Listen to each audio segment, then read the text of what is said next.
The test is in 4 parts: Part 1, Part 2, Part 3, and Part 4. Now look at Part 1. Part 1. You will hear a parent discussing his son's school report with his tutor. Listen and fill in the missing information in the report below. First, you have some time to look at questions 1 to 6.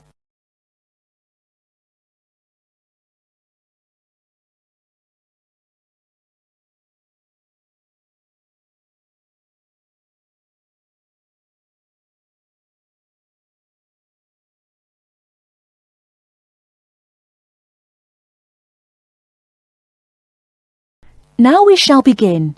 You should answer the questions as you listen, because you will not hear the recording a second time. Listen carefully and answer questions 1 to 6. Good evening, Mr. Jameson. Please sit down. Good evening. Now, about my son Stephen's report. Yes, just a minute. Yes, now, what class is he in? Oh, yes, 4E. No, 4A, isn't it? Yes, that's right. Has he improved this year, Mrs. Hargreaves? Yes, I think overall, yes. Mind you, there is still room for more improvement in some subjects. Let's see. Maths. Well, the major problem here seems to be his algebra. Apart from that, he's doing much better. Could you help him with this, Mr. Jameson? Well, to be honest, it wasn't really my best subject at school either. But the overall exam result was encouraging. 60%. Yes, and history, I seem to remember a bad report for this last year. Well, he lacks concentration in the class, and of course this makes it difficult to remember things like dates and names, and a memory is quite useful in a subject like this. Oh dear. Well, I'll have a word with him when I get home and see what we can do to improve that. And music. Music, yes. Is he still having guitar lessons? Yes, every Monday after school. His music teacher has commented that he doesn't seem to be taking them very seriously. I think it was just a craze he had, Mrs. Hargreaves. I've noticed that he hasn't been very interested in practising at home. And also, he tends to talk a lot in class. I mean, he's very talkative, and he only got 40% in the exam.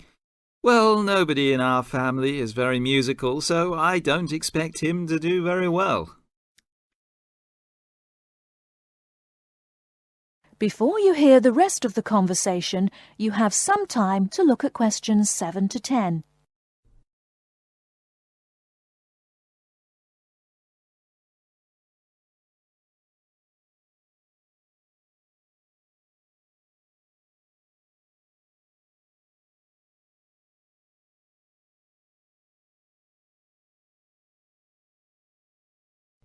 Now listen and answer questions 7 to 10. Looking at his geography result, though, there has been considerable improvement, 64%. Yes, I remember him working at home a lot for some sort of project or something on... now, where was it? India, I think. No, on China. Yes. And it was an excellent piece of work. I saw it myself and was very impressed.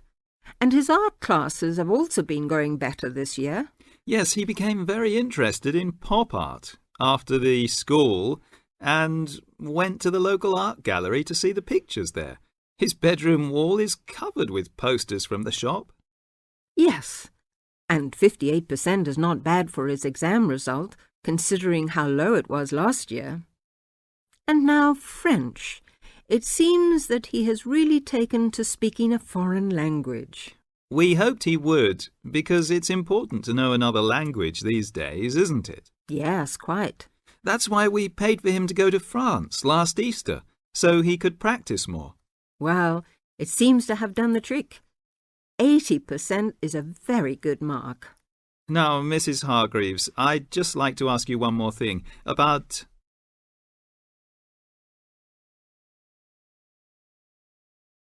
That is the end of part 1. You now have half a minute to check your answers.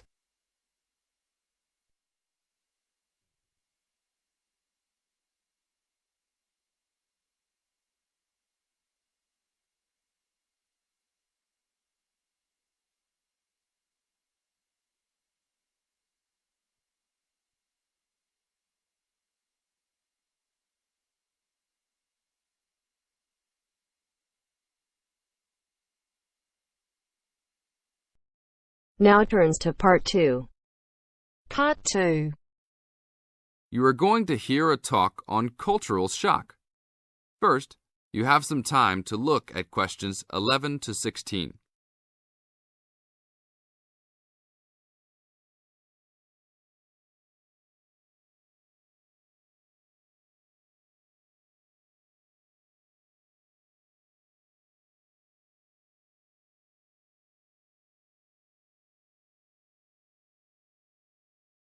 Now listen to the tape and answer the questions. Hi, congratulations on finishing orientation for our study abroad programme. Before you all head off to your respective countries, however, I want to first share with you a little bit about dealing with culture shock. Recent studies in intercultural experience have shown that there are distinct phases of adjustment which virtually everyone who lives abroad goes through. You won't be the exception. The first phase of culture shock includes gaining an awareness of the host culture, preparing for the journey, and farewell activities. You're all experiencing this right now. The second phase begins when you arrive in your new country and ends when the excitement of the early experiences wear off. When you first get there, you will be overwhelmed. Initial impressions convey a sense of monumentality of the experience. You'll love it. During the third phase, you will start taking a more active role in your setting. This will produce frustration because there will be some difficulty in coping with even the most elementary aspects of everyday life. I remember not being able to find a toilet one day because I forgot the word for bathroom. Anyhow, your focus will shift during this phase to the differences between your new host culture and your home cultures. This can be troubling, but these sometimes insignificant difficulties can be blown into major catastrophes. That's why this stage is most often referred to as culture shock. Now look at questions 17 to 20.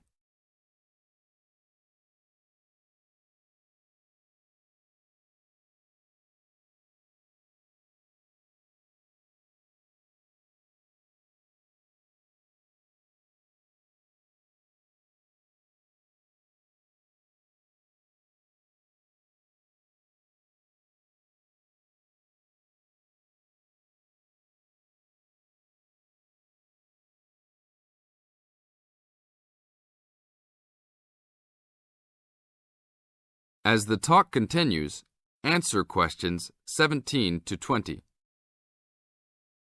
But relax, when this stage is over, you will slip into the gradual adjustment stage. You may not even be aware that this is happening. You will just begin to orient yourself and to interpret subtle cultural clues. The culture will become familiar to you, and you'll start to feel at home. The next phase will be your discovery that you have the ability to function in two cultures with full confidence, and you may even feel completely integrated into your new host culture. In this phase, you will also start to have a sense of shared fate concerning events abroad. The last stage is the re-entry phase when you return home. This can be for some the most painful phase of all. You will be excited about sharing your experiences, but you will realise that you have changed and won't be able to explain how or why.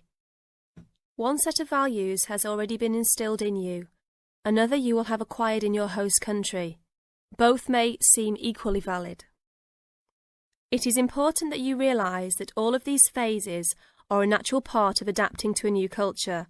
Expect peaks and valleys during your stay, and feel free to discuss your feelings with the resident director. These culture shock phases tend to occur even with relatively short stays abroad. During your stay, if you feel a wave of bewilderment wash over you, remember this little talk and look back at your notes. One very typical reaction against culture shock is the tendency to hang out with other Americans. Remember, you are coming to a foreign country to get to know her people, language and culture better. If you avoid contacts with the foreign language, you cheat yourself and lengthen the process of adaptation. That is the end of part 2. You now have half a minute to check your answers.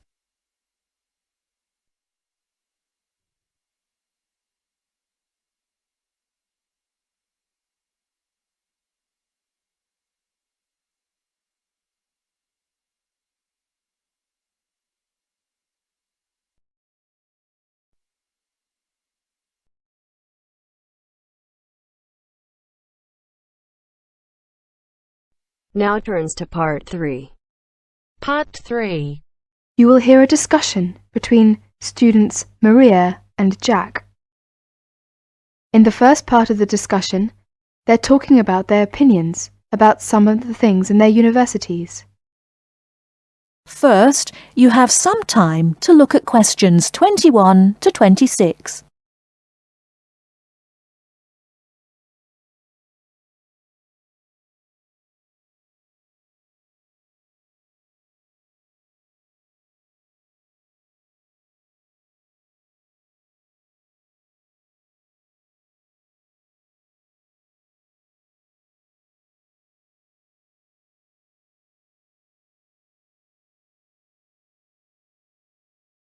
Now listen carefully and answer questions 21 to 26.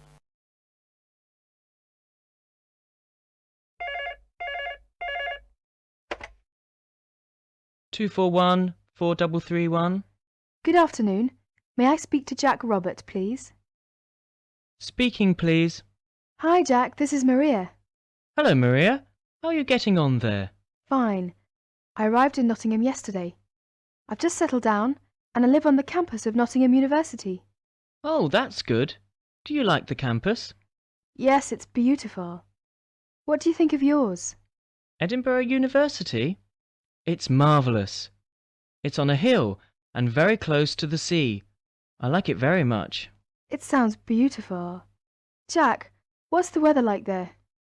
Oh, it's fine and sunny. It's said that the weather here is very nice in summer, but awful in winter. What's the weather like in Nottingham? Well, it's a bit depressing. It's been raining since yesterday. I can't go out, so I have to stay in my room. What about your room? Is it a nice one? Yes, it's small and elegant. How about yours? Mine is an ordinary one. It's a twin study room. I share it with one of my classmates. He's intelligent and very friendly. We're getting on quite well. How's your roommate? She's very nice, but a little bit quiet. She likes reading and seldom speaks. By the way, do you like the Scottish food there? Oh, I like it. It's very delicious. Oh, really? I don't like the food here. It's disgusting. It has no taste. I have to cook for myself in my room. Well, Maria, as the saying goes, when in Rome, do as the Romans do. Come on, don't be too choosy. Oh, someone's at the door. I have to answer it, Maria. I'll call you this evening. Bye. Bye. Ellen, a student union officer, is conducting a survey about the university facilities. She is asking 2 students about their opinions. Before you hear the rest of the talk, you have some time to look at questions 27 to 30.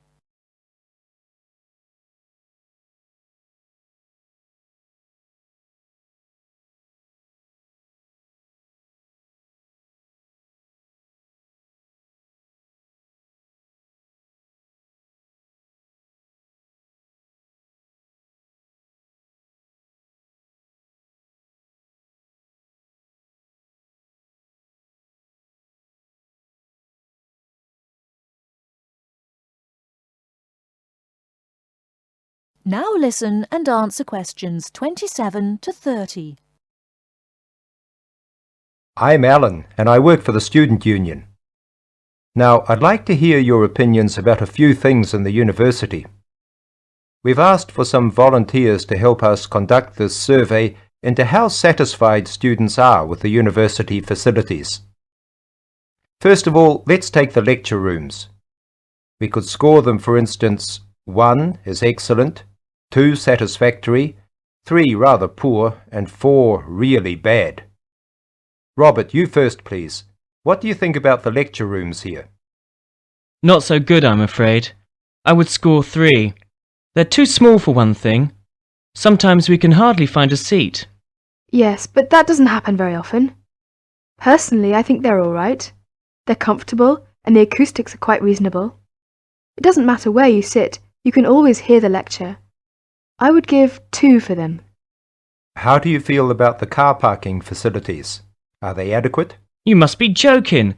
I can never find a car parking space when I need one, and when I finally do, it's a very long walk to the university's teaching building. I'd give it a 4. I'm afraid I also agree. We need more car parks urgently. This is perhaps one of the major shortcomings of this campus. It gets a 4 from me as well. I come to the university 20 minutes early just so I can drive around looking for a parking space. What about the computer centre then? I think it's first class. The software base contains a large selection of learning programs, language games, and word processing facilities. I would give a score of 1. I quite agree with you. It's very modern and also under the supervision of qualified staff who can offer help to us while we work, should we need them. Oh, good. Well, what do you think of the library facilities? Let's say the periodical room first. Well, I've scored that 3.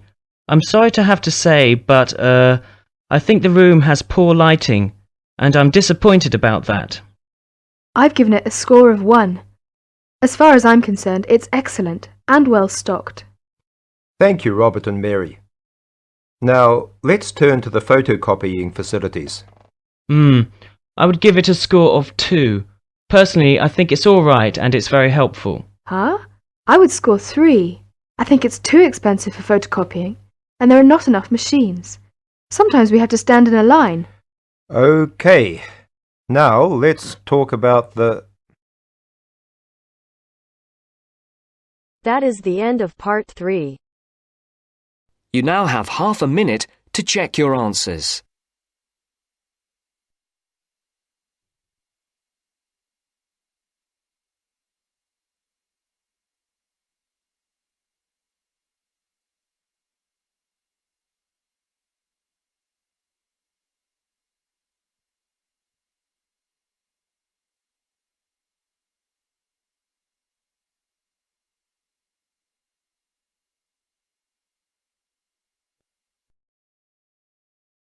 Now turns to part 4. Part 4. You will hear part of a presentation by a second-year environmental studies student on research into edible vaccines. First, you have some time to look at questions 31 to 40.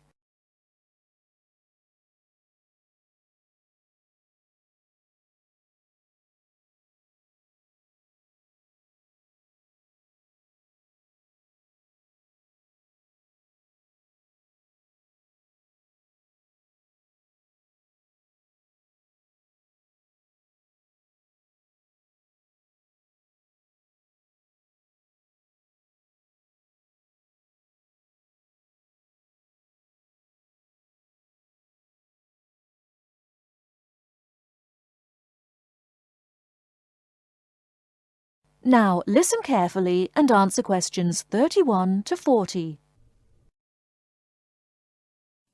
I've chosen to give my seminar presentation on a very interesting piece of appropriate technology designed to prevent sheep and goats from contracting a particularly virulent disease called goat's plague, which is a big problem across large parts of Africa, the Middle East and South Asia. The Indian Institute of Science in Bangalore has been working to produce genetically modified peanut plants to deliver an edible vaccine, in other words, vaccine which is given through the medium of food. In this case, it is given through genetically modified peanut leaves, which are often used as animal fodder in India.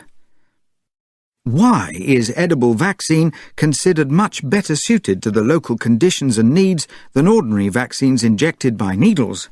Well, firstly, injected versions are very expensive to produce, whereas edible ones are cheap, which must surely be one of the most important plus factors when choosing a mode of delivery.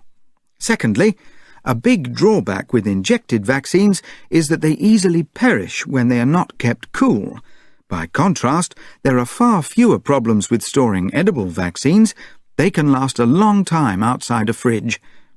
You can imagine that in remote rural areas, that is an enormous benefit. Another advantage is, because this edible vaccine only contains one viral protein, it allows vets easily to pick out which animals are infected. It's apparently a common problem with injected vaccine that vets can't distinguish between sick and vaccinated animals. However, edible vaccines do have their drawbacks. The major problem is ensuring that exactly the right dose is delivered. The amounts of vaccine which develop in a given genetically modified plant differ significantly depending on the growing conditions. Obviously, too little of the protein might leave certain animals insufficiently protected. And there is also another shortcoming related to the issue of dosage of these vaccines. 99% of the protein actually perishes in the sheep or goat's stomach. We therefore cannot be sure just how much is getting through and working to protect the animal. These negative aspects really have to be addressed to ensure that animals receive maximum benefit. And finally, as with all GM crops, the transgenic peanut plants will have to be grown under strict supervision if we are to ensure that it does not contaminate peanuts grown for human consumption. Now, moving on to the next part of my seminar presentation.